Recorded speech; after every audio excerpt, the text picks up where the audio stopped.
Aside from actual mapping of the data sets, ano yung mga pain points for zero number? For the actually, for the, ano ba? Dun sa pagpapa-approve mo ng solution, dun sa mga decision making mo, ano yung pinaka, yeah, what's the most challenging part? Really fronts. Sa national level, kailangan may konting basbas ng NEDA, OPAR, Secretary Lacson about what you do. But since that's provided, the partnership with the mayor is really crucial. It took us 1 year for them to really understand what we do. Back then, when you showed them the maps, you're Mr. Disaster, you're a doomsday guy. But that's at the LGU level. At the community level, it's presence. They have to see you all the time. It's a Filipino thing. Yung kaharap mo sila every day, kaya na makulit. Until one day, they believe the map because they made it with you. So, it's those practical points that I think that can answer the question. And I think the other panelists may be able to answer.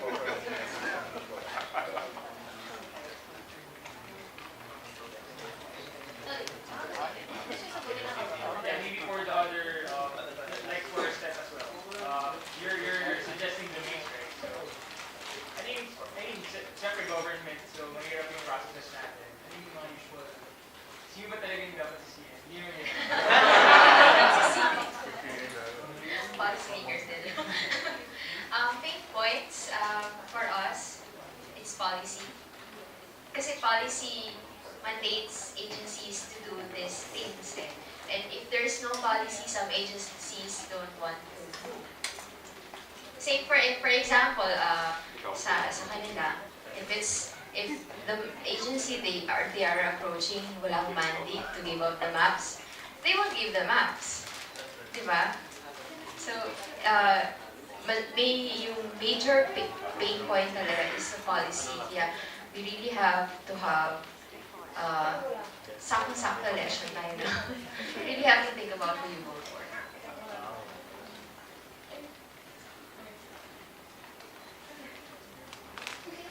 Can I just build on the question also? I would like to also hear from those people who work with both civic and corporate organizations, like for example, teams and also, for example, TJ.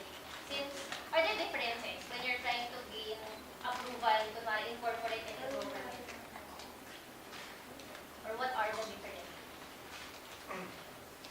I think I'll answer that question in regard to the MMDA app. So, the MMDA app was developed at no cost to taxpayers. And that was the only way that you could actually have the app up in less than 1 year from when it was first conceptualized. So how did this happen? Because realistically, how the normal government procedure would be like, you propose it, you get the budget approved, blah, blah, blah, and then maybe after 3 years, 4 years, that's when the budget will be there. But at that time, we didn't have the patience for that. So what we did was we looked for who would pay for it. And so what we did was to actually partner with a network, with a network TV5, so that they would take care of the servers, they would take care of the software, they would take care of the back end, that the only role of the MMDA was to actually input the data. So because of that partnership, which we call the public-private partnership, we were able to actually create this traffic navigator system at no cost to taxpayers. Now then, how do you make apps?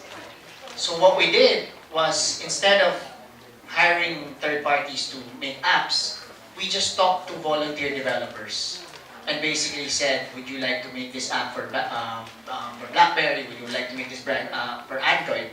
And so that's where my weekend side project kicked in, because I wrote the iOS version on the weekends, and then when it was ready, when I talked to a developer, I would just say, here's the code for iOS. All you have to do is port it to BlackBerry to Android. And so porting it was an easy task for them. And so the whole project, up to now, on the infra level, has zero budget.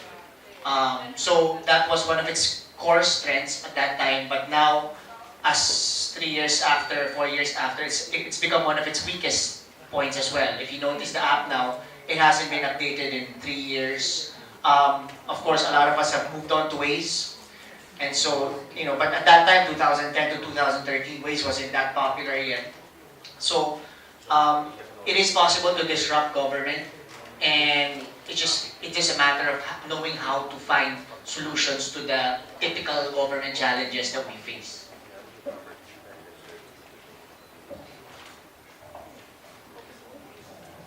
Well, I've actually spent a bit of time in government, with the Department of Finance, mainly with customs reform.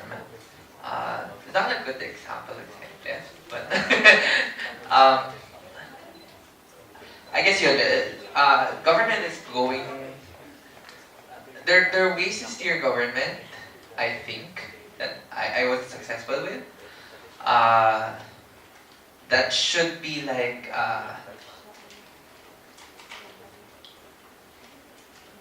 let's just say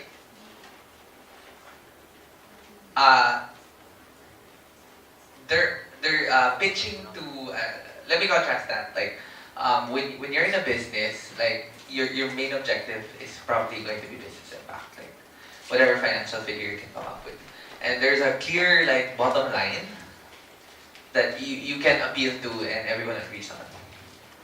When you're in government, it's different. Like there's no clear bottom line, and there are like conflicting political interests, and the best way to like change government is to appeal to those multiple bottom lines. You may not do it all right away, but make sure you do one really well. I agree with Troy. It's okay to join Sauron's army and then shape it from within. It's true. Otherwise, ano mangyayari? I'm just kidding, brother.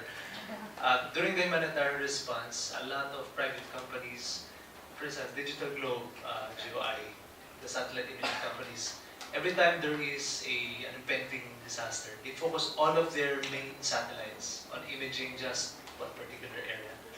And then they upload it, they donate it to OpenStreetMap so that the users, the community can digitize in advance.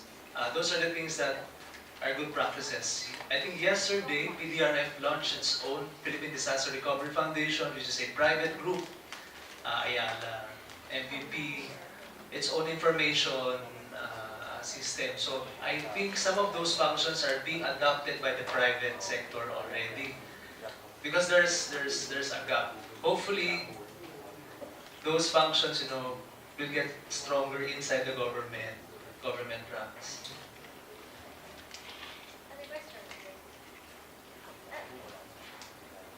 My question, as a beginner, the question for by the way, I am Nico from China Institution, and my question is, as a beginner, is what your main advice to those starting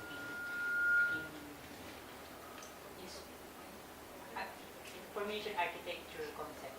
What is your advice to those beginners? People at the core, please. As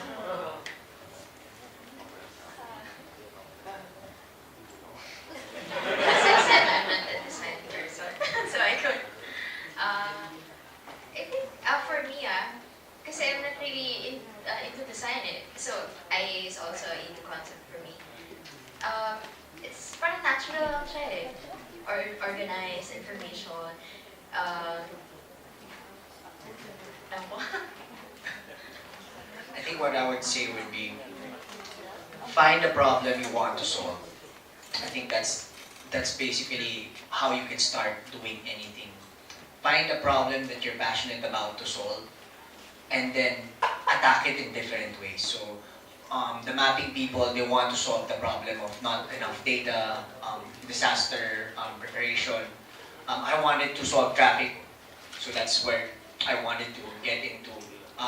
OLX wanted to solve the problem of being able to sell your second-hand items. So every successful person, every successful business always starts with what is the problem that they were trying to solve.